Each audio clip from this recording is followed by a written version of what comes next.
میرا رب کہہ رہا ہے میں نے اتنی نعمتیں تم پہ بھیجی اتاری ہیں کہ تم اس میں ڈوبے ہوئے ہو، پھر بھی مجھے للکارتے ہو۔ عبیدی یبارزوننی بالعذاب، میرے بندے بڑے بڑے گناہ کر کے مجھے للکارتے ہیں۔ وَأَنَا أَكْلَهُمْ فِي مَزَاجِهِمْ كَأَنَّهُمْ لَمْ يَعْصُونِ۔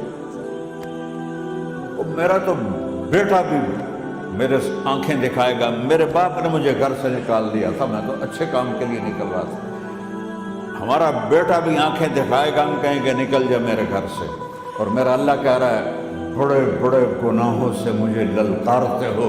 وَأَنَا أَكْلَهُمْ فِي مَزَاجِهِمْ كَأَنَّهُمْ لَمْ يَعْصُونِ، اور میں تمہیں ایسے رات کو نیند سلاتا ہوں جیسے تم نے میری کوئی نافرمانی کی ہی نہیں۔ سارا دن تم مجھے للکارتے ہو، کبھی جھوٹ سے، کبھی گالی سے، کبھی غیبت سے، کبھی سود سے، کبھی زنا سے، کبھی شراب سے، کبھی ظلم سے، کبھی قتل سے، کبھی نماز چھوڑی، کبھی روزہ چھوڑا، کبھی حرام کھایا، کبھی جوا کھیلا۔ یہ سارے تم کام کرتے ہو اور میں سارے دیکھتا ہوں۔